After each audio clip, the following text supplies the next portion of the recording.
Hola, buenas tardes. Vamos a dar inicio hoy a nuestra última conferencia del ciclo que organizamos y que se tituló Los curadores hablan. Hoy contamos con la presencia del doctor Pablo Escalante, curador de la exposición El amanecer de las formas. Damos la bienvenida esta tarde. Muchas gracias por estar con nosotros, Pablo. El doctor Pablo Escalante Gonzalvo es investigador del Instituto de Investigaciones Estéticas de la UNAM. Ha sido profesor universitario desde 1986 en universidades de México, Estados Unidos y España.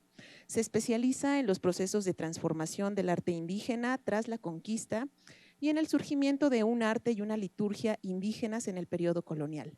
Ha investigado también otros temas de la historia de la cultura prehispánica y de la primera etapa colonial. Entre sus publicaciones destacan los libros Los códices mesoamericanos, Antes y después de la conquista, historia de un lenguaje pictográfico, publicado en el 2010 y 2013 por el Fondo de Cultura Económica, Los modelos europeos del arte cristiano indígena del siglo XVI, publicado en el 2008 por el Centro de Investigación y Docencia en Humanidades del Estado de Morelos. Además de sus trabajos de investigación, ha publicado libros de texto, obras de divulgación y literatura para niños. Colabora con el Museo Amparo en diversos proyectos desde hace 10 años y actualmente, además de la curaduría de esta exposición, es asesor del proyecto para el nuevo discurso de la colección de arte prehispánico. Pablo, bienvenido, muchas gracias por estar con nosotros. Gracias. ¿Qué tal? Buenas tardes, mucho gusto. Bueno, voy a hacer algunas reflexiones sobre varias de las piezas que están en la exposición, sobre el sentido con el que se han incluido allí y también lo que pudiera tener de original el propósito que está detrás de este tipo de exposición, porque se titula así. Ojalá que los presentes pues ya hayan visitado la exposición, así tendremos más de qué hablar y por supuesto me encantaría si pudiésemos discutir los criterios y las piezas mismas que están exhibidos en la exposición, porque raras veces tiene uno ocasión de intercambiar directamente con los visitantes a una exposición opiniones y discutir sus propios criterios. Entonces, yo preferiría que se sientan con la libertad de preguntarme, interrumpirme e interpelarme sobre el tema de la exposición en el momento que ustedes quieran. Sin embargo, yo he armado un guión para hablar de la misma exposición y de su forma de presentarse y seguiré ese hilo conductor, pero completamente atento a al cuestionamiento que ustedes quieren hacer, incluso si quieren interrumpirme con mucho gusto. Yo he participado en diferentes momentos de mi trayectoria de trabajo en proyectos de museos, sin ser el área del museo la de mi especialidad. Yo soy historiador y trabajo con multitud de objetos. Algunos son edificios, pinturas murales, códices. Quizá en una etapa a lo que más me dediqué fue a los códices, por lo tanto trabajaba más en archivos y bibliotecas, pero también trabajo con objetos que habitualmente se exhiben en los museos y algunas veces que están guardados en sacristías o hasta en bodegas o colecciones particulares. Naturalmente que eso da un tipo de acercamiento diferente a los objetos, son parte de mi material de investigación, pero también es cierto que a menudo me pregunto sobre las estrategias con las que se exponen las obras, los criterios que se siguen para mostrar qué se muestra, qué se guarda. Fíjense que en el trabajo, por ejemplo, de investigación, me toca contrastar mucho lo que se muestra y lo que no se muestra en los museos. A mí generalmente me interesa más o me dedico más tiempo a trabajar en la bodega que en la parte de arriba del museo, pero es muy interesante desde el criterio mismo que se sigue, que siguen los museos para mostrar una parte y guardar otra. Hace unos días acabo de estar trabajando en un museo, en el Field Museum de Chicago, en donde del repertorio de objetos mexicanos, mesoamericanos, lo que se exhibe es la mínima parte, la mínima parte. Lo más interesante está guardado en una bodega. Hay diferentes razones, el perfil del museo, la cantidad de culturas y temas representados en el museo, que de alguna manera lo explican. Pero no deja de ser interesante los criterios con los que se exhibe y el conocimiento de ese hecho que es parte de la existencia del museo, que es muchos materiales de enorme valor que están necesariamente guardados. En el caso del Museo Amparo, como quizá ustedes saben, la colección prehispánica del Museo Amparo siempre ha estado exhibido más de lo que ha estado guardado. Por tanto, quienes hayan visitado el Museo Amparo antes de las obras, ya conocen la colección prehispánica del Museo Amparo. Les faltaría un porcentaje, no lo recuerdo exactamente, a lo mejor un 10, 15% o así, que pudiera haber estado guardado. Todo lo demás ha estado a la vista. En eso difiere quizá de otros museos que tienen más guardado de lo que se exhibe. En la nueva museografía, tal como lo hemos ido viendo, por lo que yo he podido vislumbrar, hay una cantidad un poco menor de piezas para la destinadas a la exhibición, precisamente para evitar el agobio y para privilegiar la observación de las piezas, su adecuada organización espacial. Y a veces pasa que cuando se satura una vitrina de objetos, porque todos nos parecen muy interesantes y muy valiosos, estamos restándole a cada uno de ellos la posibilidad de que un visitante lo mire con calma y lo valore por su especificidad y no solo como parte de un conjunto. Son decisiones difíciles que un museo debe de tomar porque involucran dejar fuera de exhibición un objeto a lo mejor por 10 años. En el caso de la exhibición que ahora se presenta con el título de El amanecer de las formas, yo creo que estaríamos en el caso extremo, opuesto al de la exhibición copiosa o abundante de piezas. Si la han visitado, lo sabrán, y si no, lo verán en un rato o en otro momento si deciden visitar la exposición. Es una exposición de pocas piezas, relativamente en comparación con la colección del museo y con el espacio disponible. Es una colección de pocas piezas en las que tenemos algunas vitrinas con 2 piezas, alguna con 1, alguna con 3. Ese es uno de los principios de esta exposición. Poner más atención a las piezas individuales, pensar más en la calidad y rasgos de ciertas piezas individuales y en ningún caso sumarlas a un grupo para que se expresen como grupo. Esa es una de las condiciones y de las características fundamentales de la exposición. Los temas que hay, porque hay algunos temas específicos como puede ser el sacrificio o la guerra, están ilustrados con 1, 2, 3 piezas. No que el museo no tuviese más, podríamos haber usado 20 para hablar del sacrificio, se usan menos. Personalmente creo que tenemos una deuda con el arte prehispánico en cuanto al reconocimiento de su valor como arte, con las piezas del repertorio prehispánico como objetos que merecen atención por sus cualidades formales, por su posible belleza, por su capacidad expresiva, por sus cualidades a la vista, más que por los secretos iconográficos que pudieran entrañar, más que por el tema histórico o etnográfico que pudieran ayudarnos a documentar. Creo que hay una falta de reconocimiento de las cualidades artísticas del objeto mismo. Hay de entrada esta reserva de si es arte o no es arte, como que es demasiado antiguo para que nuestra categoría de arte lo describa y lo explique bien. Y después hay esta prisa por hablar de Huitzilopochtli, de Quetzalcóatl y del inframundo y de Venus y del 260 y del Tonalpohualli. Me interesa muchísimo el Tonalpohualli y Huitzilopochtli, no se confundan, pero lo que quiero decir es que tenemos que tomar decisiones a la hora de mostrar piezas. Si lo que estamos haciendo es preocuparnos por contar la historia del México prehispánico o explicar cuáles son los glifos que representan a Huitzilopochtli, hay que tomar en cuenta que estamos sacrificando generalmente la otra opción, que es la de valorar la pieza. Seguro que hay términos medios y hay multitud de posibilidades de exhibición, cada una apuesta por una fórmula distinta. Lo que he querido decir es que hemos sofocado un poco a las piezas del arte prehispánico pidiéndoles información histórica, pidiéndoles información iconográfica, astronómica, religiosa, y así les quitamos un poco de su capacidad expresiva per se.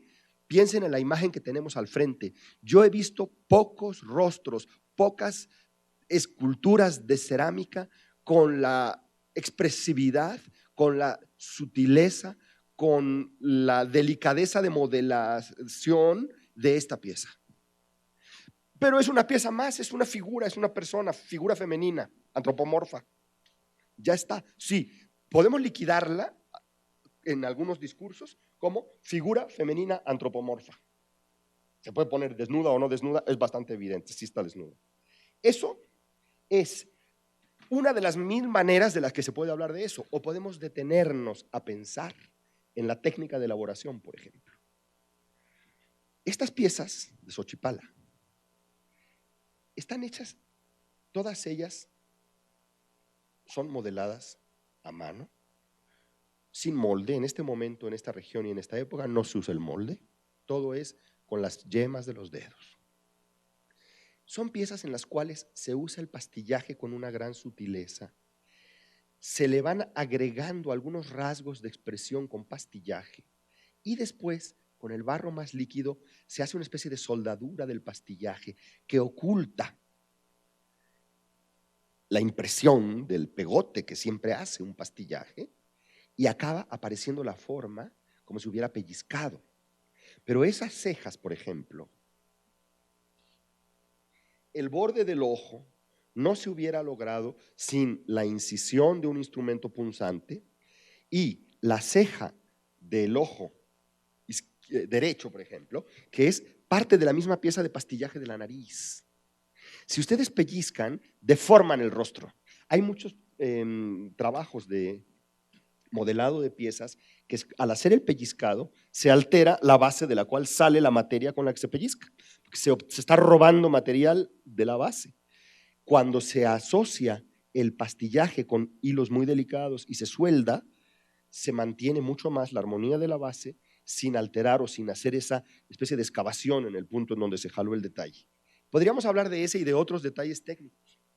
Regresando al argumento que traía, lo que quiero decir es que hay en obras como esa suficientes valores intrínsecos, e incluso diría más que eso. Ustedes visitan un museo donde hay un cuadro de Rembrandt y todos pasan frente al cuadro de Rembrandt, lo miran, vamos a suponer el mejor de los casos. Lo miran, lo piensan, lo miran, lo disfrutan y 15 minutos después se van. En ningún momento tuvieron que extraer información en ese cuadro sobre la industria textil, sobre las costumbres o la tecnología holandesa, sobre ideología y religión. Nadie pretendía usar ese cuadro de Rembrandt para hablar de la historia religiosa o para hablar de la confección del vestido o de la tecnología o de la vida cotidiana. Simplemente decían, míralo, es un Rembrandt, te puedes dar el lujo de mirarlo. Creo que un ejercicio saludable, aunque sean útiles e interesantes para diversos fines, otras posibilidades, es el de mostrar las obras de arte prehispánicas como mostramos un Rembrandt o como mostramos un Picasso. Es decir, esa es la obra, esa obra vale la pena para ser mirada. Y sí, generalmente, ¿a poco no cuando vemos el Rembrandt vamos a buscar la fecha de elaboración para saber si es anterior?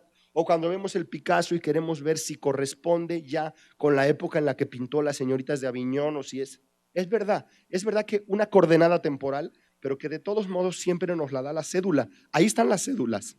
En toda la exposición, todas estas piezas tienen cédula. Lo que podemos saber de su fecha, de su ubicación, ahí está dicho. Si sabemos de dónde viene, en qué fecha se hizo, eso está. El que quiera se acerca y mira la tarjeta, y el que de plano pase de las tarjetas esa tarde, puede mirar las piezas. Creo que parte del proceso de restitución y sobre todo de reconocimiento de las cualidades del arte mesoamericano implica evitar subordinarlo a otros propósitos explicativos. A mí, en la medida en que me fui acercando en mi trayectoria académica más a la historia del arte y alejando un poco de la historia convencional, me disgustaba cuando veía colegas tratando a las imágenes como textos y exprimiendo las imágenes para ver si nos daban fecha, para ver si nos daban toponimia, para ver si nos daban el nombre del dios fulano. Y así conocí proyectos y desarrollos en los cuales había al final mucho dicho sobre Quetzalcóatl o sobre Tres Conejos y cero entendimiento del objeto. No digamos técnica, materiales, pero además su arreglo formal, sus proporciones, sus cualidades expresivas, eso generalmente se subordina. Digamos que somos un ejército de historiadores, antropólogos y demás, mirando los objetos mesoamericanos como documentos, solo como testimonios, como registro, y olvidando su enorme valor de objetos.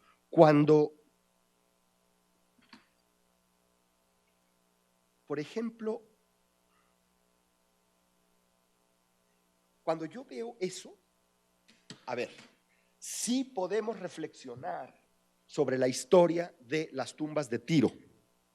Podemos pensar en las ofrendas que se ponían en esas tumbas de Tiro en el occidente de México y reflexionar también sobre las estimaciones temporales de las cronologías de estas tumbas que situamos, que nos permiten situar estas obras dentro del periodo clásico. Ya está. Es del periodo clásico, pertenece a un contexto funerario, fue parte de una ofrenda funeraria, estuvo en un tipo de tumba que ocurrió en el occidente de México. Bien, todos esos datos son bien interesantes. Personalmente, en esa pieza es lo que menos me interesa. Esta pieza sorprende a quienes pasan frente a ella. Uno se detiene y la mira. ¿Es africana? No, no es africana. ¿Pero es un guaje? No, es de barro. ¿Y está pintado? ¿Pero por qué está eso naranja?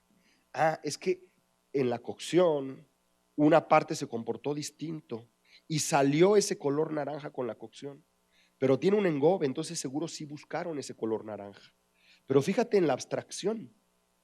En el enorme grado, ahí no hay ojos, no hay alas, no hay pájaro. Hay abstracción. Hay algo que tiene una forma romboidal, como las puntas de unas lanzas que se proyectan a los lados. Hay unos manojos como de plumas hacia arriba y hacia abajo. Hay unas formas ondulantes, hay un achurado entre forma ondulante y forma ondulante. Hay una gran cantidad de color, a pesar de que lo que tenemos es un barro con engobes irregulares que se cuece formando coloraciones diversas y con pintura negra, pero sugiere una gran riqueza cromática. Hay un fondo muy cálido. Su grado de abstracción nos impacta y nos hace pensar o en África o en otra parte. Nos recuerda la universalidad del diseño de las artes decorativas, de las artes aplicadas, por ejemplo. Y en todo caso, nos resulta deleitable observarlo e interesante detenernos frente a ese plato.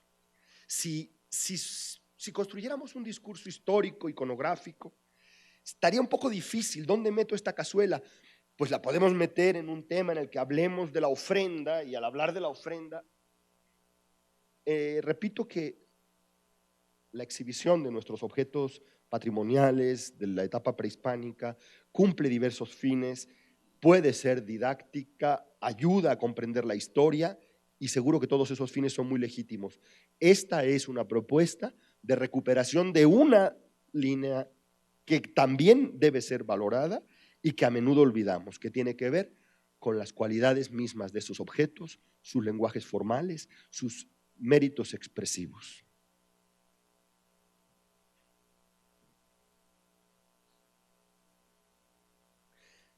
El título del amanecer de las formas, sea o no cursi o lo que sea, no sé, pero el chiste es que pretende dos cosas. Por una parte, referirse a una etapa inicial, porque el arte prehispánico representa en la historia de las artes en México un primer momento, y porque una buena parte de las piezas de la exposición son del preclásico, son muy tempranas, representan a su vez un primer horizonte en ese desarrollo de las formas artísticas mesoamericanas. Esta pieza, por ejemplo, que estamos mirando, es una pieza de alrededor del año 1000 a.C.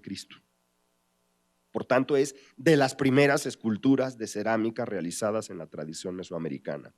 Y una de las cosas que nos enseña la valoración de las formas y la ponderación de los recursos expresivos de las obras es que no hay, por ejemplo, nada parecido a una evolución en las formas artísticas en la historia de Mesoamérica.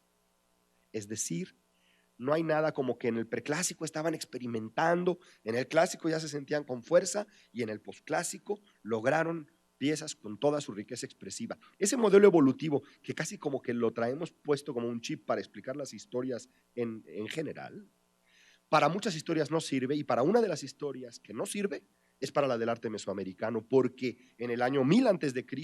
está esa visión sorprendida gracias al punzón haciendo en el iris esos ojos llamativos, más aún al estar surgiendo de ese borde del párpado trabajado con el pastillaje, como comentaba hace un momento, y que hay un logro expresivo aquí que nada pide a lo que pueda haber en el posclásico tardío en otras regiones de Mesoamérica. Para poner otro ejemplo, pensemos en las esculturas monumentales olmecas, estos grandes retratos, las cabezas colosales, sus pómulos, alguna tiene inclusive pequeños puntitos en los cachetes, como esos agujeritos que se le hace a alguna gente cuando se ríe, comisuras de los labios, expresión, ceño fruncido. Si se trata de lograr expresión en el retrato individual, eso puede hacerse desde el preclásico. Y si se trata de lograr abstracción, eso puede hacerse desde el clásico o desde el preclásico. Tanto estrategias de abstracción como estrategias naturalistas, tanto las que llevan al retrato como las que llevan a las formas decorativas, se experimentaron desde etapas muy tempranas. Están en la historia del arte mesoamericano desde el preclásico. Y en algunas figuras muy tempranas, como las que se presentan en la muestra, se aprecia esta búsqueda antigua desde etapas, como digo, muy primitivas en la historia de nuestras formas. Tuvimos el interés de incluir un fragmento de pintura mural en el prólogo, digamos, de la exposición. Es un tipo de material de gran belleza, muy rico, muy bien conservado, del cual el museo tiene varios ejemplares. Y valía la pena referirse a esto. Teotihuacán es un paradigma de civilización y es un referente de una de las formas más completas, urbanamente más ricas en su comercio y en su desarrollo tecnológico de la historia de Mesoamérica. En realidad usamos esta pieza no solo para valorar una rica manifestación de arte mesoamericano, también para recordar que además de esta manifestación metropolitana, de esta rica policromía de pintura mural, hay otras muchas expresiones del arte mesoamericano, desde la humilde amasada en barro de 4 o 5 centímetros en el año 1000 a.C., hasta las creaciones policromas del tiempo de la conquista, por ejemplo. Esta pieza que están viendo aquí, pues tiene, ya lo ven, es un pedazo de muro.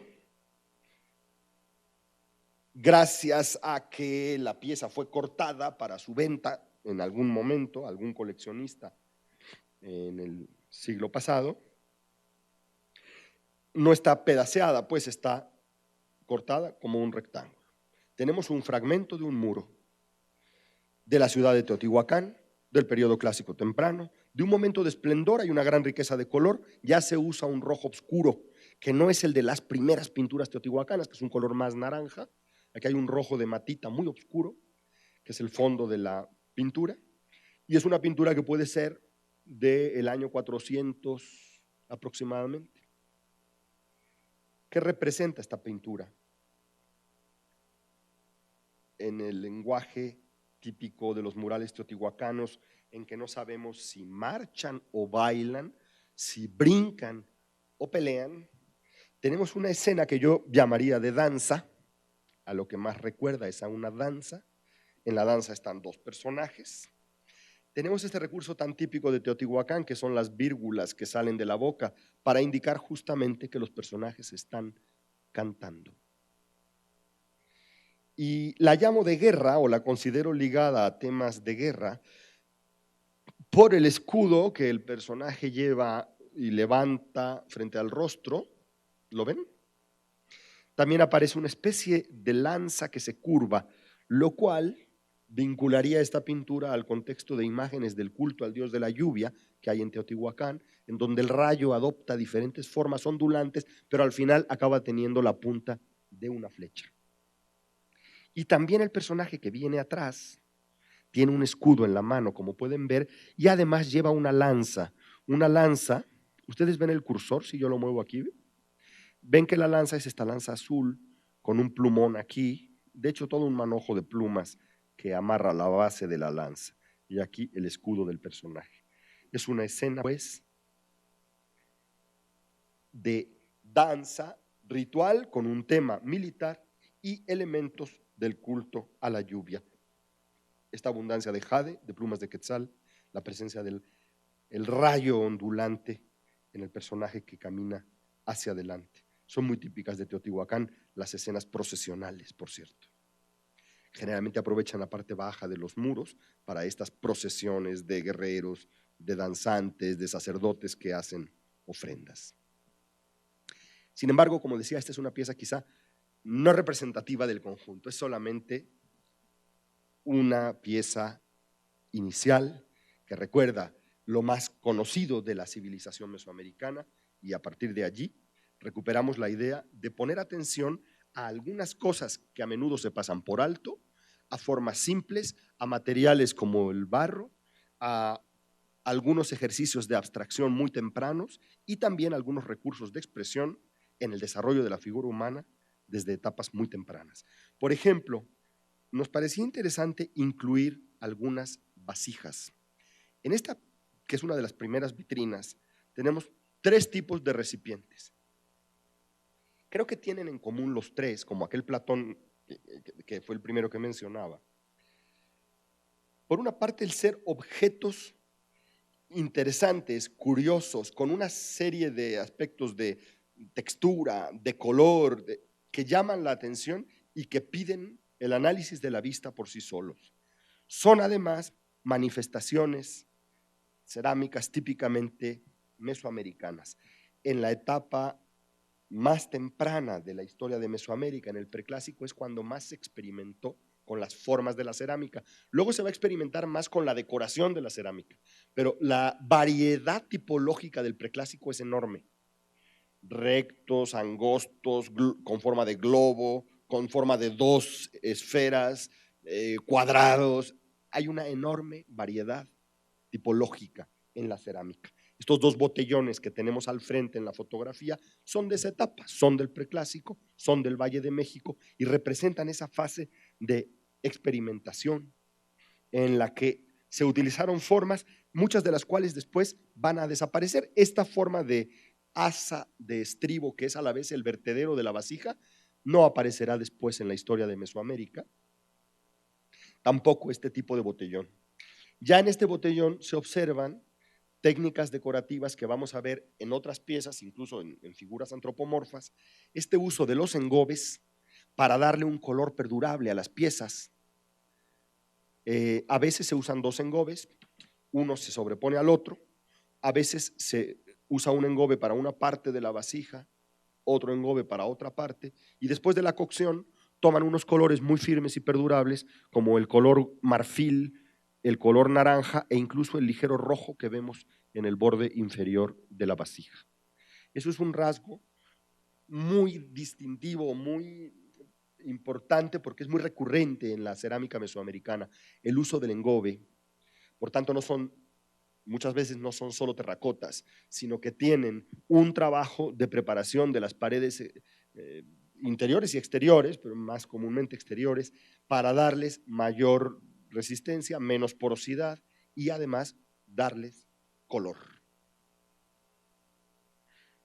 Cosa que se hizo también con este cuenco funerario. Bien, además mencionaba el tema funerario. La verdad es que muchas de las colecciones de obras prehispánicas están hechas con objetos que proceden de un contexto funerario. No puedo dar la cifra exacta, pero en el caso de la colección del Museo Amparo también es probable que la mitad de las piezas o más procedan de un contexto funerario. Y también es bastante obvio por qué esto es así. Los contextos funerarios permanecen inalterados, tienen cierta protección, a veces están encapsulados, no, es evidente, por ejemplo, en el caso de las tumbas de Tiro. Reúnen una gran cantidad de objetos y a menudo tienen un buen estado de conservación, mientras que las cosas que están en patios, palacios, plazas y calles, naturalmente, pues se rompen cuando se desploman los techos y quedan pulverizadas. Entonces, para la posteridad generalmente se conservan más todo lo que ha sido guardado en una ofrenda. Mucho de lo que sabemos de Templo Mayor de México, por ejemplo, es porque se ha sacado de las ofrendas que fueron enterradas en torno al templo. Y asimismo pasa con muchas de las figuras de la colección, como las que estamos viendo en esta fotografía, que proceden de un contexto funerario. Dicho sea de paso, siempre que se exhibe algo fuera de su contexto de producción, hay una serie de preguntas que uno puede hacerse sobre su destino original, su función original, sus connotaciones ideológicas, pero también religiosas, mágicas.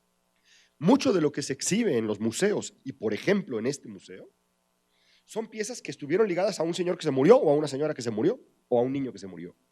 Fueron ofrendas para un difunto, fueron objetos sagrados, estaban en un contexto de veneración y de una gran seriedad.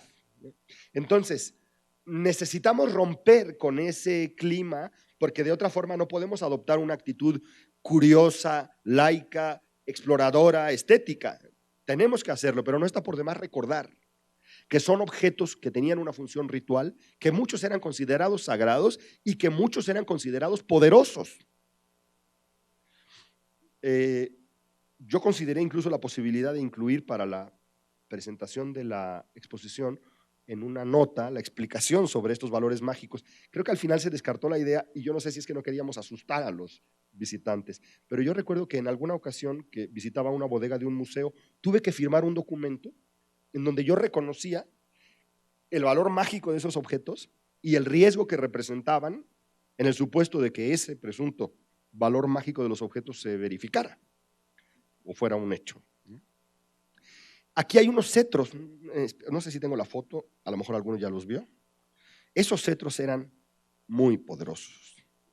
No es nomás que tienen una carita, no es nomás como el cetro tiene mucho poder. El cetro tiene un poder que tiene que ver con los antepasados, que tiene que ver con el tiempo que los antepasados hayan estado metidos en una cueva haciendo ayuno, que tiene que ver con el poder de las conquistas del que lo tuvo en la mano. Un cetro acumula y acumula y acumula un poder que es un poder sagrado. Nosotros tenemos la libertad de pensamiento propia del siglo XXI, la distancia estética propia de visitantes de museos, curiosos estudiantes de la historia. Tomamos el cetro, lo ponemos en una vitrina y admiramos un objeto interesante. Pensamos en antiguas prácticas religiosas y políticas y no nos afecta. Pero es verdad, vale la pena recordarlo, que además estos objetos tienen su propio poder, su propia presencia, aquello de lo que estaban imbuidos según la mentalidad de quienes los hicieron, los pensaron, los usaron, los enterraron. Esta vitrina presenta un ejercicio de composición. Habrá quien quiera ponderar o discutir la idoneidad de este ejercicio. ¿Qué es lo que tenemos en la vitrina? Tenemos un templo tallado en piedra, pulido en piedra. De hecho, tenemos dos templos pulidos en piedra, de la tradición que conocemos como Mezcala. Y tenemos una figura también de las tumbas de Occidente, procedente de Jalisco. ¿No son del mismo lugar? Cierto. Si nos conformáramos con el criterio de Occidente, pues sí, cabrían las dos dentro de algunas de las zonificaciones de Mesoamérica. Lo que me interesaba, sin embargo, era recordar la importancia de la experiencia religiosa. Son dos templos, frente al templo hay un señor que tiene el cuerpo encorvado, posición muy frecuente en Mesoamérica como actitud de obediencia, de acatamiento frente a la autoridad y frente a lo sagrado. Me parecía viable aprovechar las propias piezas de la tradición mesoamericana, del templo y la persona, para recordar la fuerza del culto religioso que está entre los fundamentos de la sociedad mesoamericana. Como ven, entrar a profundidad a cualquiera de las piezas, pues es una tarea larga y de un detalle que no sé si sea el que ustedes desean ahora. Tengo que estar también además pendiente del tiempo y de la posibilidad de sus preguntas o comentarios. Cada una de esas piezas tiene un enorme valor, es lo que quisiera decir. Entiendo que no todas van a ser observadas por los visitantes con la misma atención, cada quien escoge lo que más le gusta, pero entender el estilo mezcala, la técnica, la relación entre la técnica y estilo, es en sí mismo un problema sumamente interesante de la historia del arte mesoamericano. Estas piezas de mezcala, de las cuales hay una gran abundancia en la colección del museo, tienen este secreto de producir un resultado muy claro y expresivo con un mínimo número de trazos, con la menor cantidad de rasgos, de cortes y de líneas. En este caso, como es evidente, lo que estamos viendo es una plataforma, encima de la plataforma la construcción de un templo, el templo tiene unas almenas y el sacerdote está saliendo de la puerta del templo. La escena tiene cierta complejidad, tiene una gran cantidad de elementos y sin embargo está resuelta en una superficie mínima y con muy pocos trazos. Ya algo hablamos de esta figura porque estaba en la portada. Solo me interesaba destacar el detalle del uso de la técnica del pastillaje y el resultado de expresividad de la figura. Esta es una de estas piezas que se le suele llamar Xochipala. Las piezas de Xochipala proceden de la cuenca media del Balsas. Y fíjense, pues pasan estas cosas con las piezas. Hay una localidad en la cuenca media del Balsas que se llama Xochipala. En la localidad de Xochipala no se ha encontrado ninguna pieza Xochipala. Sin embargo, hay la tradición de que estas piezas son de Xochipala. Lo que sí se ha encontrado en Xochipala son objetos de la tradición mezcala, porque las dos están conectadas. Digamos que Xochipala representa una de las modalidades tempranas y en piedra se hace todo ese repertorio de objetos que llamamos tradición mezcala. También esta pieza es una pieza Xochipala y las hemos puesto juntas en la vitrina. Si ustedes visitan la colección verán que en la vitrina están así. Están el hombre, la mujer y unos animales. Todo esto es de la cuenca del Balsas. Las dos piezas de barro son hacia el año 1000. La serpiente y la rana podrían ser posteriores, podrían ser del inicio de la era cristiana, fines del preclásico tardío, inicios del clásico temprano.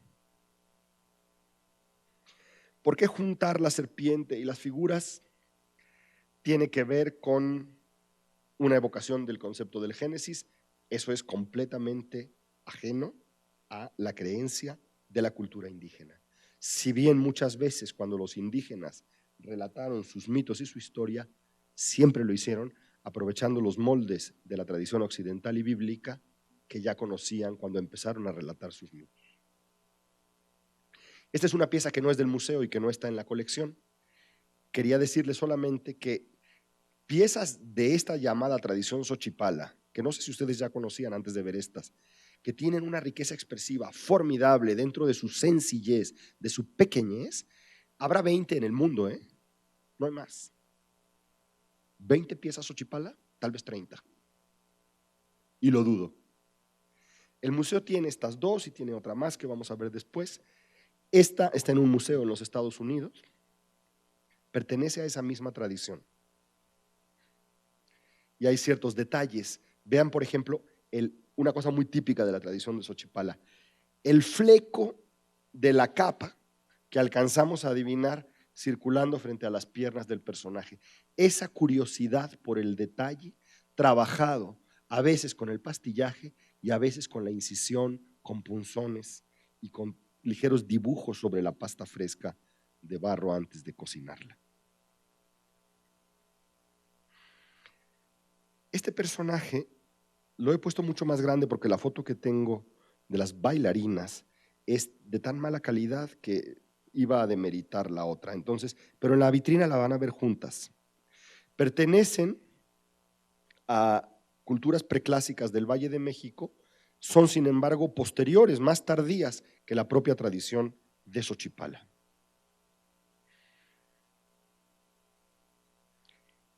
Uno de los elementos centrales en la exposición es la presencia del cuerpo humano, de la figura humana. Una de las cosas que se pueden valorar en el recorrido son los recursos de expresión para sugerir la postura y la expresión humanas, pero parecía imposible hacer una reflexión sobre la representación de la vida humana en la cerámica mesoamericana sin recordar que en el pensamiento mesoamericano no se alude a la vida sin la alusión a la muerte, y que así como hay expresiones muy tempranas de evocación de la vida, las hay también de representación de la muerte y de la conclusión a través de un ciclo de la relación entre la vida y la muerte. Por eso hicimos esta evocación del Zompantli con una serie de cuentas que probablemente formaron un collar.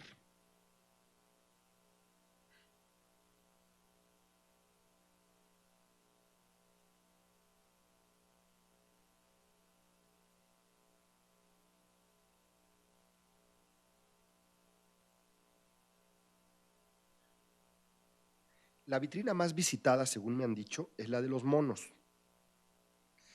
Parece que es la más llamativa, la más simpática, la más curiosa. A mí también es la que más gracia me hace y es quizá el tema más curioso y más chistoso. Y vale la pena, incluso regresando a mi argumentación original, si el arte prehispánico de pronto es chistoso, vale la pena celebrar su gracia. Si nos da curiosidad o de a tiro nos da risa, vale la pena aceptar, reírse con los resultados expresivos del arte prehispánico. El mono es chistoso y nos gusta mirar la gracia de la representación del mono. Aceptar eso es reconocer un enorme logro estético de la producción de los objetos mesoamericanos. Aceptar, si nos concentráramos como podría hacerse y se ha hecho, con la figura del mono como el destino de los hombres que fueron arrancados de la tierra cuando estos grandes huracanes terminaron con una edad primitiva de la creación, nos distraeríamos demasiado con el mito del mono, con el mono que usa la cerbatana, por ejemplo, el mono que visita el inframundo, que probablemente están también relacionados con la intención de esta pieza, pero vale la pena poner atención en la pieza misma. Esta es una pieza funcional, que es un tipo de pieza que se usó en Mesoamérica para formar braseros. Les hacían algunas perforaciones o las piezas tenían huecos, de manera que si se ponían las brasas y el copal, el humo se metía por dentro de la pieza. Ven que tiene un agujero en la cabeza. También tiene un agujero abajito de la base. O sea, si ustedes donde está este huequito meten unas brasitas con copal, ese humo sale por acá. O sea que es una pieza hueca pensada para que haya la posibilidad de circulación dentro de la pieza. Son bastantes las piezas mesoamericanas que tienen ese funcionamiento de comunicación del humo. Es muy interesante y la verdad es que aunque la figura humana sea uno de los ejes de la exposición, es difícil hablar de los recursos de expresión y de la figura humana en el arte mesoamericano y olvidarse por completo de la fauna, porque la representación de la fauna en Mesoamérica generalmente es antropomórfica. Los conejos caminan, los coyotes se yerguen o hay otros animales que gritan, que toman un arco. Hay un antropomorfismo de la fauna, por tanto, el estudio de los recursos expresivos, de la capacidad de representación, de las estrategias de representación de lo humano, debe incluir también esos ejercicios que hicieron tomando como motivo a un animal, y más aún en el caso del mono. Como ven ustedes, los hombros, los brazos y antebrazos son básicamente humanos. El rostro es mucho más de simio, la postura de las piernas es mucho más de simio. En particular, el mono araña se ve que dio motivo a muchas especulaciones. A los artistas mesoamericanos es la especie más representada. También hay algunas híbridas. Ahorita regresamos a esta. Como esta parece ser una mezcla entre mono aullador y mono araña. Tiene, por la postura de la cola y del brazo, nos recuerda a un mono araña, pero el hocico y la amplitud en torno a los ojos recuerda a un mono aullador. Es posible que sea una mezcla de los dos que nosotros identificamos como especies distintas. Pero quería regresar a esta, que cuando yo conocí a profundidad la colección del museo, fue una de las que más me impresionaron. Y precisamente me impresionaron dejando por un momento a un lado la reflexión estrictamente arqueológica y tratando de entender por qué me encantaba esa pieza. Creo que esa es una pregunta que vale la pena hacerse siempre cuando uno mira las obras en los museos, y creo que se la merecen por igual las obras de cualquier época y de cualquier cultura, y que no se vale poner un límite como si no se le pudiera preguntar a cualquier cultura lo mismo. En este caso, ¿por qué paso por aquí y me regreso y miro la pieza y me parece fantástica? ¿Qué tiene de fantástico? A ver, es un vaso. Es un tipo de vaso que es el trípode de fondo plano y lados rectos, que es el típico vaso teotihuacano. Esta pieza pudiera ser del Golfo de México. Los diseños de las paredes son diseños que tienen similitud con diseños del Golfo. Pero no es extraño porque hay una gran afinidad, mucho comercio y patrones artísticos que se comparten entre la costa del Golfo y Teotihuacán durante el Clásico temprano. Entonces ese es un vaso trípode. ¿Cómo es exactamente el modelo teotihuacano típico? Es un vaso trípode con tapadera. Supongo que habrán visto varios. A este vaso se le pone una tapadera que tiene un pivote encima. Es un concepto de tipo cerámico que se fraguó en Teotihuacán y fue utilizado como ofrenda funeraria en otras partes. Esta vasija ha perdido la tapadera. Tenemos que imaginarnos la tapadera. A este vaso de 3 patitas le ponemos una tapadera. Tenemos un vaso, nada nos inquieta. Le quitamos la tapadera. ¿Qué pasa cuando le quitamos la tapadera? Que de pronto entra mucha luz en el vaso. Y como de pronto entra mucha luz en el vaso, porque es como destaparlo, el mono que estaba allá adentro, primero, voltea. Segundo, se tapa la cara y nos mira. Pero como la luz lo sorprende y le molesta, se protege con la mano. Mira hacia arriba protegiéndose con la mano. Se comporta muy humanamente, se comporta muy espontáneamente, y lograr eso, crear eso, tiene que ver con la imaginación artística en las manos y en la tradición de ese ceramista. Ese es el tipo de valores que yo creo que vale la pena recuperar y que se esconde detrás de todas las piezas prehispánicas.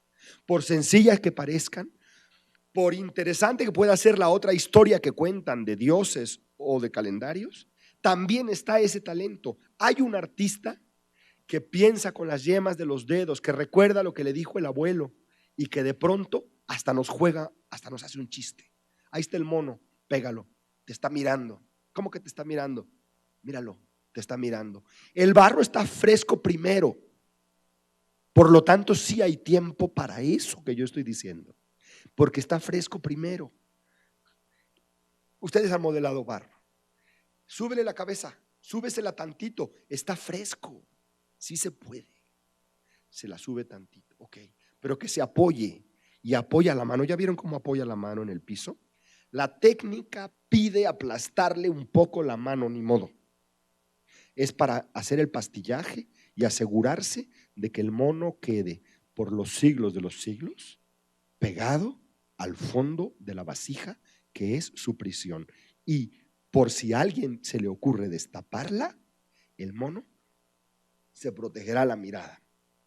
Es increíble la cantidad de cosas que un cacharrito puede decir, porque esto es un cacharrito. Es un cacharrito en donde el mono tiene una riqueza expresiva impresionante. ¿Tuvo o no tuvo algo incrustado en los ojos? Yo no sé, creo que no, pero es imposible estar seguro. Lo cierto es que es un mono que nos mira. Hay quienes ven un cuadro de Tiziano y dicen, ya por fin para Tiziano, para la época de Tiziano, el artista empieza a lograr esa comunicación con el espectador, porque algunos de los personajes voltean al primer plano y nos miran. Sí, hay artistas que piensan en que su obra va a ser mirada, como el ceramista que hizo este mono, le subió la cabeza, le puso la mano, sabe que lo estamos mirando. Y no me da tiempo para profundizar, y además no me quiero comer el tiempo porque les he dicho que quiero ver si podemos hablar algo de lo que hayan visto en la exposición. Como ven, lo que más me llama la atención son estos misterios de expresión. Esta es una pieza sencilla, hueca, de cerámica, con un bonito engobe que le da esta textura amarfilada y este color casi carne.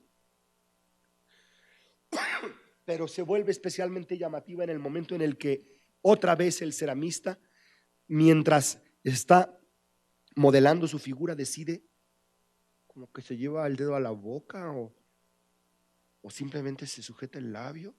Ese es un gesto gratuito, no es un gesto de ofrenda, no es un ademán de saludo, no, se está llevando la mano a la boca, en la espontaneidad, en lo impredecible, en lo ocasional de ese rasgo, hay también un elemento expresivo de gran interés en la figura.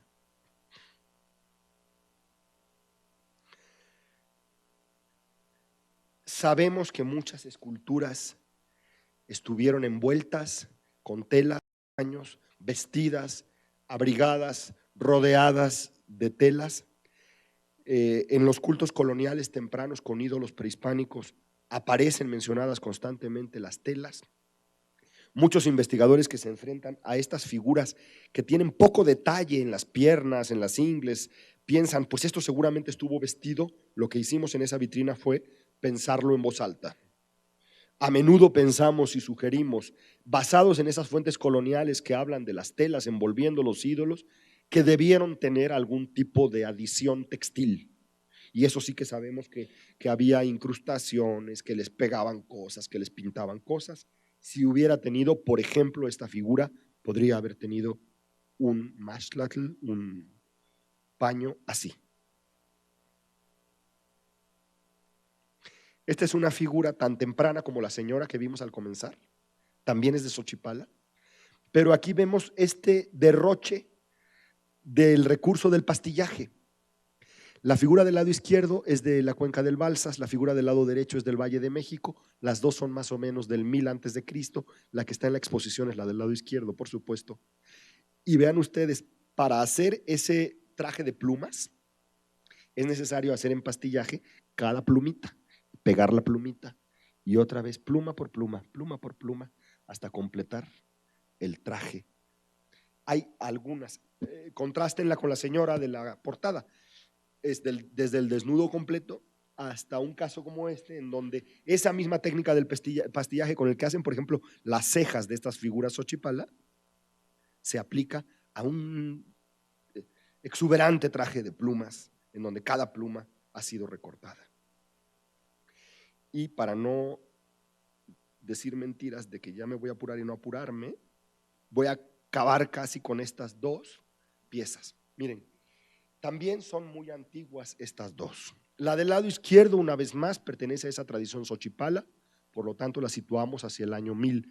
La del lado derecho está asociada por estilo con la tradición que llamamos las bocas.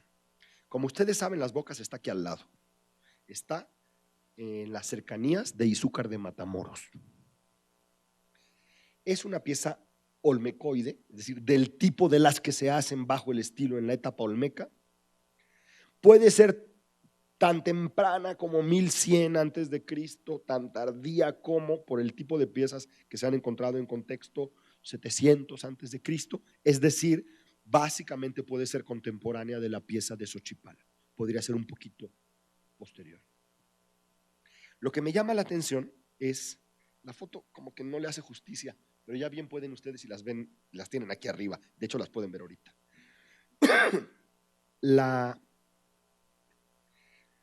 Se habla de estas dos tradiciones y esto se hace mucho. Acá no se pueden resolver todos esos problemas, me interesa apuntarlos, como el de la relación entre Mezcala y Xochipala.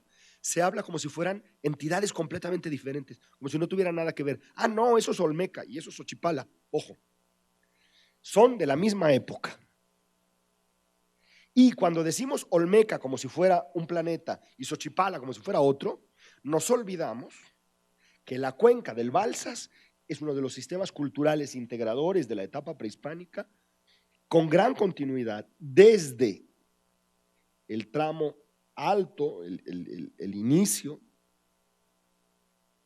aquí en Puebla, hasta su desembocadura en el Pacífico. Lo que hay en la cuenca media del Balsas está relacionado con lo que tenemos en la cuenca superior del Balsas. Estas piezas pertenecen a la misma cuenca hidrológica, a un mismo sistema de comunicación. Compañeros que están trabajando lítica han encontrado exactamente las mismas técnicas de producción en la cuenca del Balsas media y en la cuenca del Atoyac. Por tanto, en la cuenca alta del Balsas. Hay una evidencia de comunicación tecnológica y de patrones compartidos en los pueblos, y eso es normal. Nosotros luego nos guiamos por el mapa político, que si el estado de Puebla, que si el estado de Guerrero, eso no tiene nada que ver. Es mucho más importante pensar en términos de la cuenca del Balsas. Estas dos piezas pertenecen más o menos a una misma época, a una misma cuenca hidrográfica, con comunicaciones comerciales y culturales importantes. Pero no es solo eso, es que si las miramos, descubrimos que sí tienen mucho en común. Son de un tamaño muy similar. Y es verdad que las piezas de lo que llamamos las bocas suelen tener un engobe que produce un efecto muy amarfilado, que después se pule con algún instrumento suave, sacatoso o textil, y las hace casi brillantes, como si fueran esmaltadas. Es cierto. Aunque hay piezas tipo las bocas que son un poco ásperas. Imaginemos que esta pieza de Xochipala fuera del tipo de las ásperas. Vean los pechos de los dos personajes. De acuerdo, la de la izquierda es mujer, la de la derecha es aparentemente varón. Varón maduro con cierta flacidez en el tejido. Vean ese afán de representar un detalle como el del pecho. ¿Por qué? Porque están sentados los dos, con las piernas cruzadas los dos, con una mano apoyada sobre… Las manos están como en reposo. El hombre se lleva la mano a la barbilla, la mujer se apoya con la otra mano. Y hay un ejercicio en el desarrollo del rostro. Las cejas tienen un lugar especial. Hay un relieve para las cejas. Hay un relieve para los bordes de los ojos, para los párpados. Los labios están trabajados con ejercicios de pequeños pastillajes para esos dientes del personaje masculino, para los labios del personaje femenino. Los dos tienen engobes. Lo que pasa es que el engobe de la figura Xochipala no deja de producir un resultado áspero y la de las bocas se ve más lisa. Pero en ambos casos el engobe es responsable de que nos dé, a pesar de ser un barro café naranja, la sensación de una carne más clara, de una piel, de un cuerpo, nos da la sensación de un color del cuerpo, más amarillo en el caso de la mujer, más blanco en el caso del hombre. Los dos emplean una técnica de engobes superpuestos que le da más consistencia, como un esmalte, y permite además destacar o sacar algunos tonos distintos en diferentes partes. también me impresiona mucho este rostro de piedra. No es una máscara, debe de haber sido parte de una escultura mayor y fue desprendido solo el rostro. Lo vemos como una máscara que no lo fue originalmente. ¿Quién se encargó de desprender la máscara, o más bien el rostro de la escultura? ¿Alguien en un contexto ritual del preclásico que recicló así esta imagen? ¿O un campesino en el año 1930 o 40 que la sacara de su escultura? ¿Quién sabe? Da la impresión de que es el tipo de ejercicio que en el preclásico se hubiera hecho para quitarle el rostro a una escultura, así como tenemos muchas imágenes a las cuales se les raspó o se les desprendió la cara o la cabeza. Esta es una imagen un poco enigmática.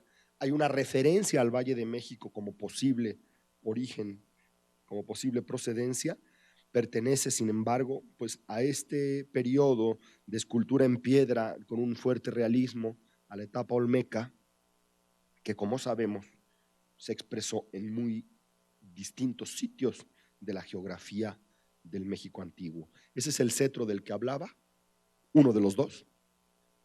Están exhibidos arriba dos.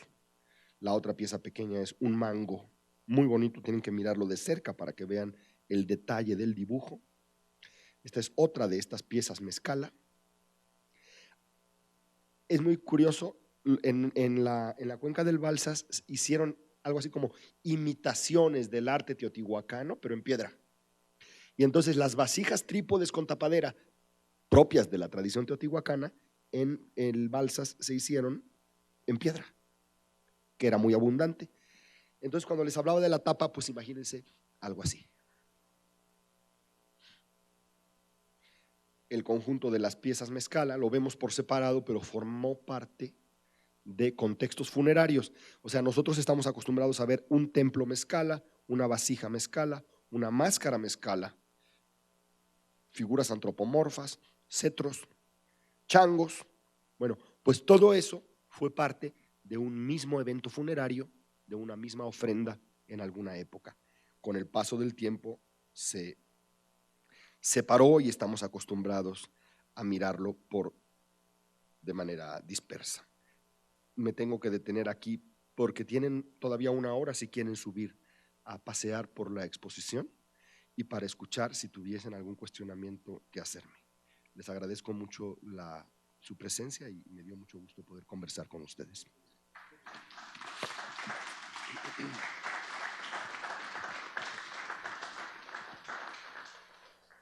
Sí, señor, diga usted.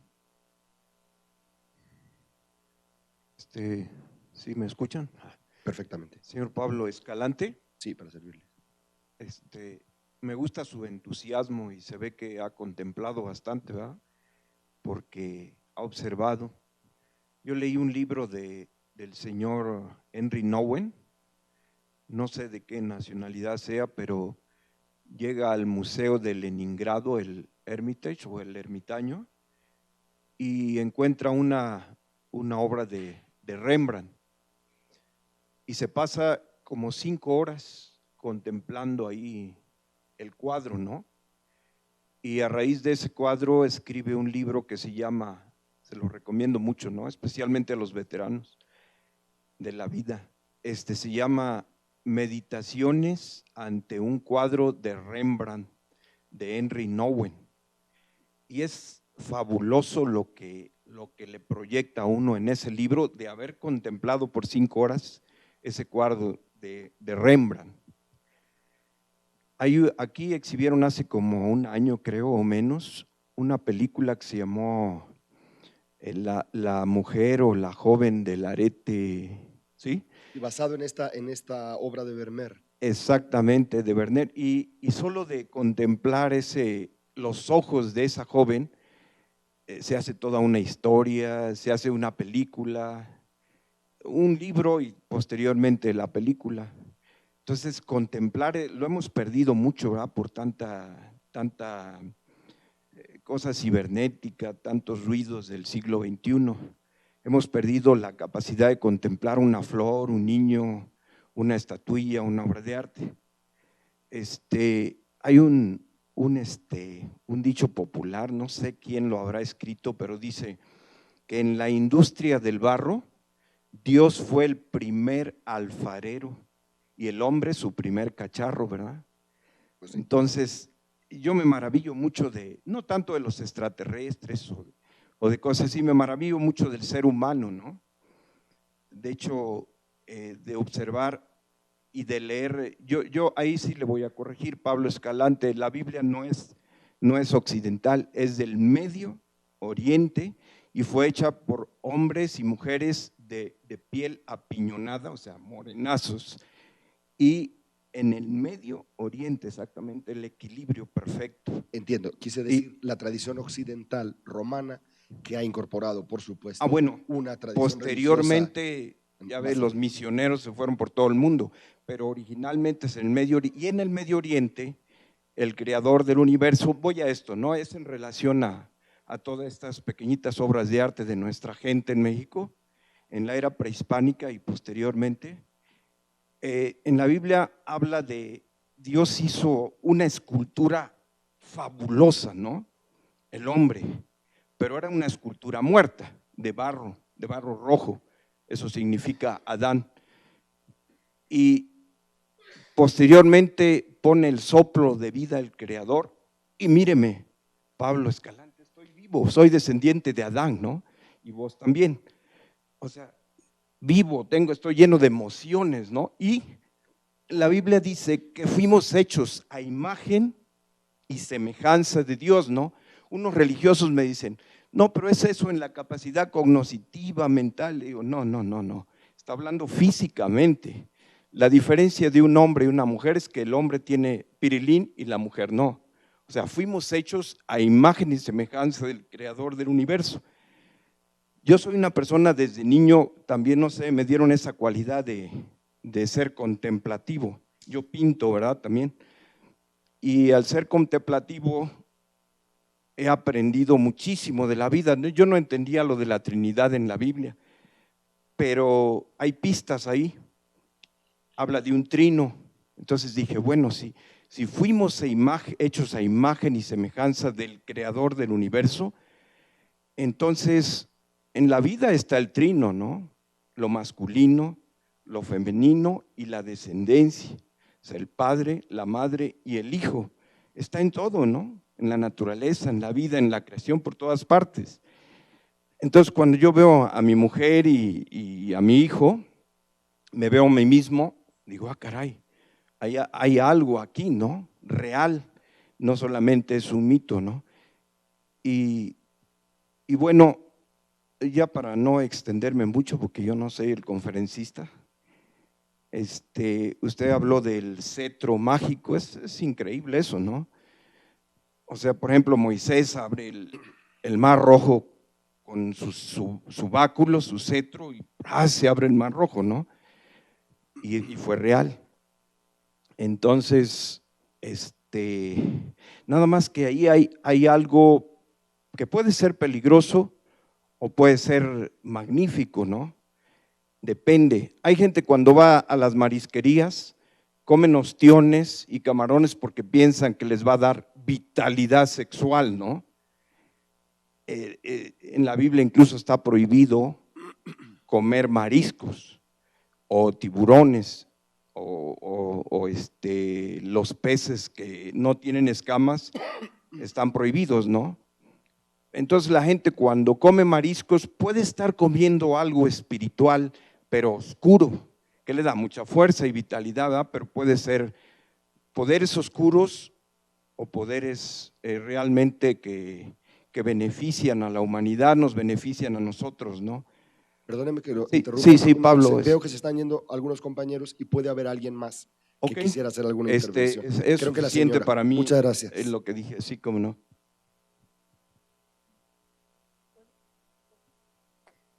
Doctor, una pregunta.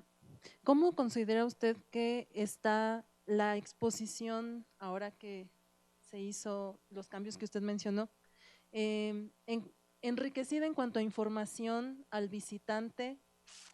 Y me refiero a los a las fichas que acompañan a cada obra o a lo mejor a cada vitrina, y si hay algo de todo esto que usted nos platicó que un visitante que no viene a las conferencias o que no habla con los curadores pueda también conocer algo de esto que acabamos de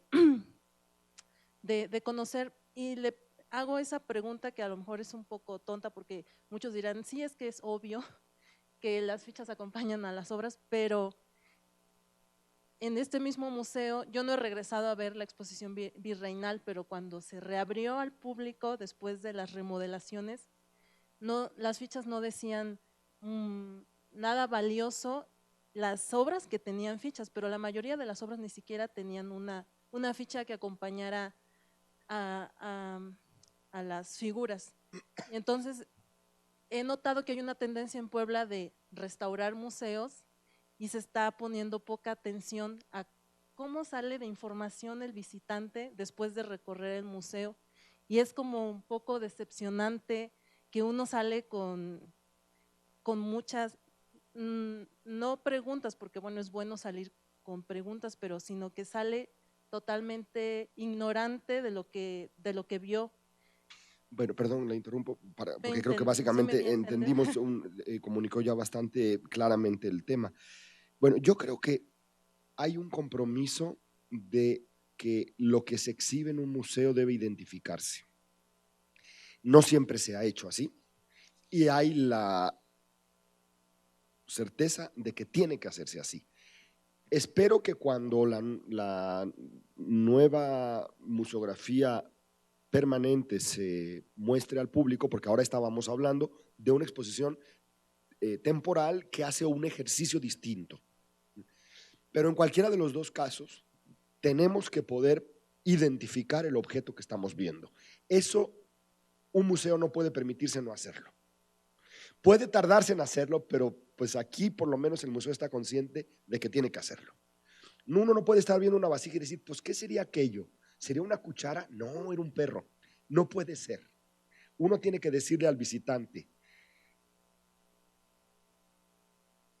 figura de un conejo en barro, clásico, Valle de México, año 500. Puede uno equivocarse, debe uno equivocarse. Si uno no se equivoca, los museos no tendrían historia y los historiadores del arte no tendrían trabajo y los arqueólogos tampoco. Nos vamos a equivocar. Se han cometido errores en el pasado. Investigaciones posteriores nos van a permitir entender mejor algunas cosas. Regreso al ejemplo del trabajo que acabo de hacer en el Museo Field de Chicago. Hay una vitrina de Teotihuacán. En esa vitrina de Teotihuacán hay 4 o 5 piezas que corresponden con el material que yo estoy trabajando en la bodega. No son de Teotihuacán, no son del clásico y no tienen nada que hacer en esa vitrina. Con muy buena intención, con alguna información y con algunos elementos razonables, alguien hace 15 años puso esas piezas y dijo, son para la vitrina de Teotihuacán. Hoy puedo yo asegurar que no lo son, que están mal puestas, que pertenecen a otro grupo, a otro estilo, 1000 años después. Eso pasa y pasará, pero por lo menos hay que cumplir con la exigencia de decir pieza de qué, si es de hueso, si es de barro, si es de piedra, si creemos que es del Balsas o que es de Oaxaca, y si creemos que es del preclásico o del posclásico. Espero que ahora y en el futuro observen que las piezas prehispánicas van a mostrarse con una pequeña ficha todas, de manera que no habrá una sola pieza de la cual no se diga en la vitrina como qué creemos que es, como de dónde y como de cuándo, ¿de acuerdo? Ahora, esto no es explicarla, esto es una primera tarea de identificación. Creo que eso puede ser muy útil y suficiente para muchas visitas y para muchas personas. Se intenta que además haya una serie de temas, que las piezas se asocien de alguna manera para la reflexión sobre ese tema, y además hay algunas reflexiones añadidas, además de esas fichas, que permiten potenciar las lecturas de las piezas, reflexionar sobre ellas, vincularlas con otros temas. Creo que es obligado, creo que la ficha de identificación es fundamental, creo que uno no debe de salir de un museo con la duda de qué fue lo que vio. de si es de 1000 años antes o después y de si estaba hecho de piel de foca eso no debe de pasar, ¿no? Y pasa y hace falta pues eso, corregir y dar la información que según nuestro estado de conocimiento nos parezca la más segura, la más cierta. El otro problema es cómo organizar las piezas, si se usan para informar sobre una técnica, si se va a usar para ilustrar el tema del trabajo o el tema del sacerdocio o de la ofrenda, o si se va a usar para reflexionar sobre las técnicas artísticas mismas. Esa es una decisión difícil. En el museo se partió de una propuesta de un guión temático, que es lo que verán dentro de unos meses, que habla de religión, que habla de agricultura, de trabajo, de jerarquías sociales, de arte, de la muerte, y cada tema está abordado con una serie de piezas en las vitrinas que tienen que ver con ese tema, pero que además, como he querido reflexionar ahora, tiene cada una de ellas su propio valor específico. Sí. Bueno, mi pregunta, disculpe. Bueno, mi pregunta va más relacionada en cuestión metodológica de pues, lo que se llama propiamente la curaduría, ¿no?, de las piezas. Usted mencionaba que de alguna manera cuando hacemos una reflexión, un ejercicio de reflexión sobre una pieza, hay que despojarnos un poco de este como valor histórico que queremos forzar dentro de una pieza que se va a estudiar o a investigar. Mi pregunta es, ¿cómo es que podemos separar ese valor histórico que tiene una pieza cuando de alguna manera su valor estilístico deviene precisamente del valor histórico que tiene? Sí, es que yo no lo diría exactamente así, yo no he querido decir que debamos de despojarla de ese valor histórico. Lo que insisto es que no debemos subordinarla a la explicación histórica. Esto es lo que me parece más importante subrayar, que no haya un interés de explicación histórica y que la pieza nos ayude solo a ilustrar, a ejemplificar, porque eso es subordinarla y restarle posibilidades de expresión y abstenernos de valorar otros aspectos de la pieza más allá de si nos informan, documentan o registran, ¿no? Este es básicamente, desde luego que no se puede desconectar. El dar cuenta en las fichas mismas de la fecha de la región es situar históricamente la pieza y bueno, lo ideal sería poder enriquecer mucho más la reflexión. Son muchas posibles lecturas y complementos de observación que algunas exposiciones pueden hacer. A veces es tarea de los guías o de las guías que se leen cuando se visita un museo.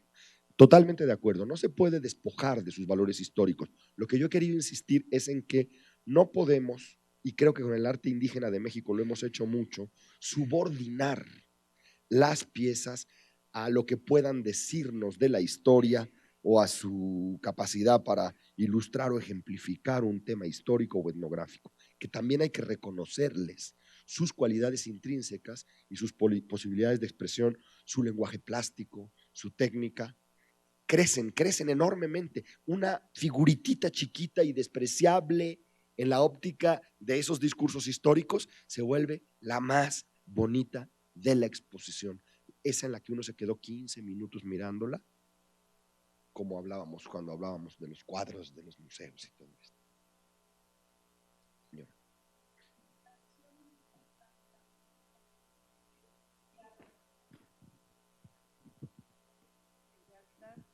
Hiciste una curaduría en la cual las piezas forman sus propias relaciones. Eso me gustó mucho.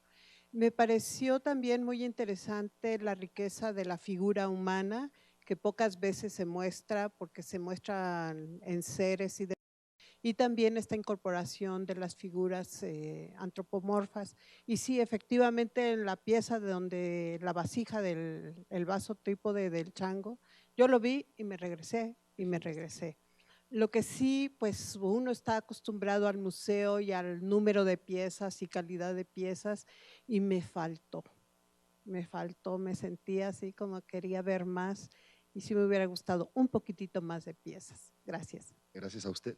La idea de que haya una interacción ilusoria, si se quiere, entre las piezas de una vitrina, es uno de los principios que está en la propuesta de la exposición y que quisiéramos, si es posible, colaborando e intercambiando puntos de vista en el proceso de la exhibición permanente del museo, incluir ese factor, porque hay algo que no es muy satisfactorio para algunos de nosotros, que es este sometimiento de la pieza al observador o al visitante, en el sentido, por ejemplo, de que todas se nos presentan de frente, como si todas esas piezas nos estuvieran esperando a que desfilemos frente a ellas, nos miran de frente.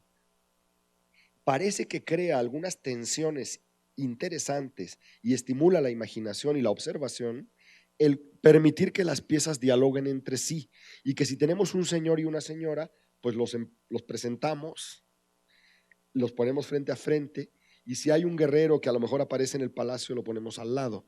Hay una propuesta de que las piezas se roten dentro de la vitrina y produzcan, digamos que vectorialmente, unas relaciones, unas tensiones entre sí que favorezcan la observación o la intervención. Al final resulta que, dándole la espalda al espectador, motivan más su ejercicio de observación, porque establecen una nueva relación entre sí, esas piezas. A mí me gusta la sencillez y la escasez, digamos, pero también sé que hay opiniones en el sentido de que son poquitas. También puede pensarse que de esa forma hay una gana que ahora que se abran las salas permanentes, pues va a estar plenamente satisfecha, porque ahí no falta nada. Las nuevas vitrinas tienen muchísimas piezas. Esta exposición es parca en comparación con la estrategia de exhibición de la colección, que es abundante en ejemplos. Pero tiene usted razón, sé que es digamos que reconozco que es un punto de vista que otras personas también tienen, de que se ha quedado corta. Yo le quería platicar que, bueno, cuando vine a la exposición, vine con historiadores, pero no de arte, sino historiadores, y todos ellos estaban enojados por lo mismo, ¿no? Porque no decía, este es Quetzalcóatl y conquistó, hizo, vino y se regresó. Y sí, yo les explicaba desde que vi la exposición que se trataba de ver las formas, no la historia. Y todas estas personas, invariablemente, como comentaba, querían ver etiquetas enormes con la historia de los dioses o de cualquier otra cosa, ¿no? Y salieron un poco inconformes porque para ellos la cédula no era importante, sino era el rollo histórico, ¿no? Sí. Y me pareció muy interesante que el punto de vista muy diferente. Gracias por compartirme la experiencia. Sé que, digamos, son expectativas distintas. Yo creo que lo que necesitamos es variedad de opciones de exposición del arte prehispánico y de otras obras. Y aquí la apuesta está más en las figuras, en las formas, y está puesta como una exposición de arte prehispánico, no de historia prehispánica. Creo que tenemos una deuda, un déficit en México en cuanto al reconocimiento del arte prehispánico. Luego queremos que nos cuenten la historia de Quetzalcóatl, el mito del quinto sol, y queremos ver el Olin y el Tres Caña. Y yo la verdad, aunque esa parte me interesa mucho, pero creo que hay que a veces descansar de esa iconografía y de los temas históricos, y ay, esto es de Nezahualcóyotl y de la guerra de no sé qué, y mirar a la señora, porque también merece que uno se siente y mire la obra, mire la pieza, y piense en la expresión y en las cejas y en los labios, y eso también, yo creo que vale la pena hacer las dos cosas, y creo que felizmente se puede hacer las dos cosas. Se puede ir a diferentes exposiciones, a diferentes museos. Creo que de lo otro hay más que de esto. Y finalmente, bueno, le quería también hacer, yo doy muchas pláticas a jóvenes universitarios y conferencias, y siempre les cuestiono algo que pues pocos tienen respuesta, ¿no? ¿Por qué en México y no en otros países? Si yo voy a Grecia, el Museo Nacional de Arte, veo uno piezas griegas, en Egipto igual, museos que yo recorrí en todo el mundo, ¿no? Igual en Asia, y llega uno a México y el Museo Nacional de Arte está lleno de, pues en más de un 50% yo creo de piezas religiosas, que lo único que nos enseñan es la prepotencia y el dominio terrible que hizo la iglesia sobre el pueblo mexicano, y el museo donde está nuestro arte se llama Museo Nacional de Antropología, y creo que lo relega Los mismos historiadores y la misma gente del arte en México la relegan, a mi punto de vista, a tepalcates, cuando el Museo Nacional de Arte debe de ser el Museo Nacional de Antropología y no estar enalteciendo el arte que nos trajeron los españoles, porque no es nuestro, eso viene de Europa, ¿no? Hay variedad de opiniones y posturas, yo mismo tengo algunas diferencias con el punto de vista que usted expresa, pero qué padre, ¿no? Pero en lo que estamos totalmente de acuerdo es en que, y es parte de lo que yo he querido decir aquí, tenemos unas limitaciones ideológicas que nos llevan a mirar nuestro pasado prehispánico sin una inclusión plena en nuestra noción de la historia y del arte. Y efectivamente, arrastramos esos antiguos conceptos que nos llevan a situar lo prehispánico como antropología y el arte viene después. Me encantaría un Museo Nacional de Arte que empezara con esta señora. Ustedes tendrían que ceder el comodato y dejarla de vuelta, pero que empezara con esta señora y terminara con una señora de Cuevas, por ejemplo, o señor, o lo que sea, la giganta, eso. Empieza con esta y termina con la giganta de Cuevas. Que arte mexicano empezara aquí, donde empieza, en Xochipala, o en Las Bocas, o en San Lorenzo. Arte mexicano. Me choca, porque en el fondo es racismo, que solo es arte cuando ya aparece la Virgen sonrosada y lo otro es antropología. Y todas esas vueltas discursivas para escaparse de usar el término arte para referirse a esto que estamos aquí viendo, solo porque hay algunos criterios ideológicos y religiosos diferentes. Ahí está el oficio. Arte es el oficio. Ahí está el oficio. Son las yemas de los dedos, es la pasta, es el trabajo del alfar, es el detalle de la pieza, la cocción, es eso, ese es arte, ni más ni menos. Y es triste que no podamos integrar, que es uno de los, por otra parte, es una de las grandes dificultades en el pensamiento mexicano, nuestra dificultad para integrar lo que la historia integró, por otra parte, en el proceso de mestizaje. Integrar lo indígena como historia, lo indígena como civilización. Muy hipócritamente luego andamos diciendo, eran grandes astrónomos, eran muy sabios, eran muy pacíficos, que los hacemos vegetarianos o lo que se ofrezca para decir que eran fantásticos, pero no acabamos de decir que eran humanos, personas, ciudades, artistas, políticos y guerreros, es decir, gente de carne y hueso. Yo prefiero que no fuesen grandes artistas, prefiero que no me importa que habían inventado el cero, que les diéramos el trato llano. Ese es el gran privilegio que les solemos negar. Son historia, son civilización, son vida urbana, son arte. Esas culturas son parte de la historia, no son antropología. Cuando decimos que eran fantásticos, cuidado, en el fondo estamos aceptando y le damos la vuelta a un argumento racista. No eran fantásticos, mentira. No eran fantásticos, eran personas de carne y hueso. Los había lindos, los había canijos, los había buenos artistas, los había pésimos artistas. Entonces, ¿no que eran fantásticos? Claro que no eran fantásticos. Nadie es fantástico, todos somos personas, si nos atrevemos a mirarlo así. Y toda la historia es historia de corridito, desde la mujer de Tepexpan aplastada por el mamute.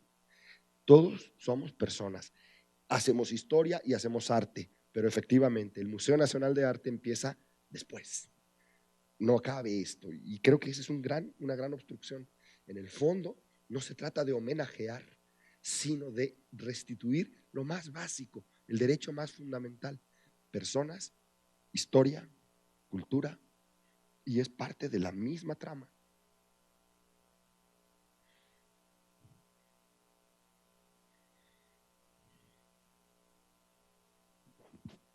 Sí, buenas noches. Personas, historia, cultura y parte de la misma trama. Yo iba a opinar algo acerca de llevar las figuras hacia los museos y catalogarlas y cualquiera que sea, ponerlas. Iba a comentar una historia que me tocó clasificar como unas 800 figuras de un personaje que después de la ocupación bueno, de la desocupación alemana, dejó en su casa muchas figuras en un sótano y me tocó clasificarlas. Y entonces, bueno, de eso iba a hablar, pero ya cambió el tema y eso ya pasó. Ya esa era otra cosa. Sí es importante, más o menos mediante la orientación que tenemos, poder llevar hasta los anaquel, bueno, al museo, figuras que se encontraban en sótanos. Alguien dijo por ahí que habría miles de museos porque México está tapizado de distintas culturas y de distintas cuestiones así. Pero ahora que habla de otra cosa, pues ya se me pasó la emoción de contarle mi historia. Lo siento. No, está muy bien. Otro día No, me muchas la cuenta. gracias, porque ya no tuve que hablar de eso. Pero sí, uno es la integridad, la integración, la multiculturalidad o la multidisciplinariedad que debe haber, ¿no? Debe uno no nada más abocarse a la historia. Antes el hombre, pues bueno, la cultura era universal, no era tan disciplinaria, de yo soy médico y tú eres arquitecto, sino que el arquitecto, como Leonardo, también era médico. Pero pues nos hemos así como que disciplinado a no ser universales. Pero bueno, ya no pude comentar todo lo que hubiese querido comentar al respecto de llevar a los museos cualquier, me tocó clasificar de acuerdo a lo poco que conocía de México, figuras que este coleccionador o que el coleccionista había dejado en su sótano a la huida de los alemanes. Pero bueno, eso ya es Pues hay muchas historias que desentrañar y rescatar de sótanos y bodegas. Estoy completamente de acuerdo en que hay muchísimo que ni siquiera conocemos, y la tarea de los museos es valorar eso y sacar a la luz cosas que no. Ahora bien, todo eso y todas estas culturas habría que tratar de ver cuál es el atrás o la filosofía o el pensamiento o los mandatos o no sé, ordenanzas o valores éticos que cada una nos ha dejado, porque cada sociedad se ha estructurado o más bien iniciado a partir del respeto al otro, a los demás, para seguir adelante, ¿no? A partir de ello, o alguna ética, o alguna norma, o alguna ley de ya no hagas esto, no hagas lo otro, y poco a poco se han ido estructurando las sociedades. Sí, lamentablemente creo que el tema nos excede, pero sí creo que vale la pena también saber que una de las muchas cosas que se deben hacer frente a los objetos del pasado es cuestionarse sobre el orden social, cultural, moral que produjo esos objetos. Claro. Bueno, ya sin comentarios, porque ya creo que ya todo está dicho. Gracias. ¿Verdad? Muchas gracias. Sí.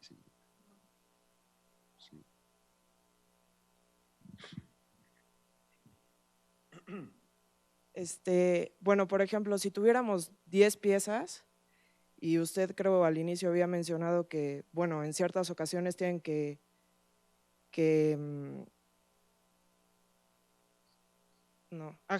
decidirse por una y luego exhibirla. Bueno, mi pregunta es, si fueran, no sé, 5 piezas que tuvieran el mismo valor, o sea, que para usted o para alguien más tuviera un valor realmente pues grande, significativo, ¿cuáles serían los criterios para enviar una sola pieza a exhibición? O sea, cuando tiene como… Sí, creo que dependería mucho del contexto, el proyecto, el museo en cuestión. Primero respondería a otra cosa, y es que yo soy partidario de renovar un poco la mirada sobre lo prehispánico en general. Creo que tenemos unas fórmulas muy rígidas en la cabeza para mirar lo prehispánico, y si yo reorganizara un museo como el Museo de Antropología, pues quizá guardaría en la bodega la mitad y sacaría otras cosas y daría a nuevas vasijas y otras esculturas un lugar diferente. Creo que una de las cosas que hay que hacer es renovar las miradas, dejar descansar algunas cosas, proponer otras, porque se acaban volviendo cosas un poco rígidas como de culto. Uno espera ver esa pieza en ese lugar, de esas dimensiones. Está bien, es muy interesante, pero pierde un poco de flexibilidad. Además, creo que sería más democrático el que sociedades y generaciones posteriores valoraran opciones distintas. ¿A qué se le da más importancia? ¿Qué quieren ver? ¿Qué consideran más representativo? Entonces, yo soy partidario de un reciclaje de la exhibición en donde se rompan un poco los clichés de lo que se espera ver. Personalmente soy muy partidario de lo pequeño, lo sencillo y lo que sorprende desde su rusticidad. Prefiero eso frente a lo grandioso, monumental. A mí me ponen algo monumental y me empieza a dar un poco como de flojera. En cambio me ponen algo pequeño y me interesa muchísimo.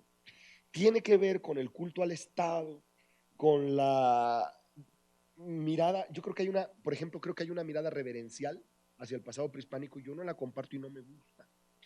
Y quisiera, no quiero que sea además una conducta ni siquiera moderna, ya no digamos ciudadana o democrática, la reverencial. Entonces, en una elección hipotética, yo preferiría aquello que subvierta una tradición de lo monumental, central, imperial, y proponga alternativas un poco más subalternas, o un poco más marginales, o un poco más cotidianas, o un poco más simples. E insisto, regreso a mi primera respuesta, dependería mucho del contexto. Si a mí, si yo tuviera que elegir, si a mí me dijeran, ¿qué pieza prehispánica? Yo a veces hago este ejercicio, es una estupidez, pero sí lo hago, que es, a ver, en la sala, estás sentado en la sala, estás descansando, o en la biblioteca, ¿qué pieza te gustaría ver allí? ¿El calendario del solar, el calendario azteca? No. ¿La Coatlicue? No. No. ¿El Teocalli del templo? No. Yo quiero esta, de aquí, esta. Mi preferencia personal tendría que ver con el deleite del objeto, con la delicadeza o curiosidad, pero creo que aunque es un criterio caprichoso y personal, propondría esa pregunta también para la exhibición pública. ¿Seguimos dando el protagonismo a la pieza? Cuantas más toneladas, más importante? ¿Cuál es la cabeza olmeca más importante? La que pesa más. ¿Cuál es la pieza más importante del Museo de Antropología? La Piedra del Sol, el calendario azteca. Es la más importante de todas. ¿Cuál es la que a mí me gusta? Es un cacharrito de este tamaño. ¿Cuál es la escultura en piedra favorita mía del Museo de Antropología? Esto en una esquina, nadie la ve. Si tenemos ese tipo de reflexiones críticas desde el mismo contexto del estudio de las piezas y del pasado prehispánico, ¿por qué no compartirlas con el público? ¿Y por qué no probar a subvertir esa tendencia natural? Pero claro, es muy difícil, porque siempre está, no, es que eso tiene que estar, eso tiene que aparecer, esa es la pieza más importante. Y yo creo que hay que invitar al público también a cuestionarse si lo más caro es lo más importante, si lo más pesado es lo más importante. Y para mí lo más importante, como persona, como estudioso del arte, como interesado en la cultura indígena, esto es lo más importante. Y luego está la Piedra del Sol, está bien, vale la pena estudiarla. Para mí es más importante esto. ¿Por qué? Pues porque tiene que ver con el descubrimiento de la forma, porque tiene que ver con la creatividad individual más que con el poder del Estado. Creo que hay que innovar, que hay que inventarse cosas, y yo, esto sí ya no lo puedo hacer, nunca lo haré, pero yo sería bastante iconoclasta y experimental en la exhibición del arte prehispánico. Creo que se lo merece, creo que es tan impresionante y tan rico que se lo merece, y que si lo hacemos con el arte de otras épocas, no tenemos por qué meter en una capilla y ponerle humo al arte prehispánico y no dejarlo respirar, cuestionarnos y hasta permitirnos la risa que nos da el mono y la sorpresa que nos da una pequeña figura de barro.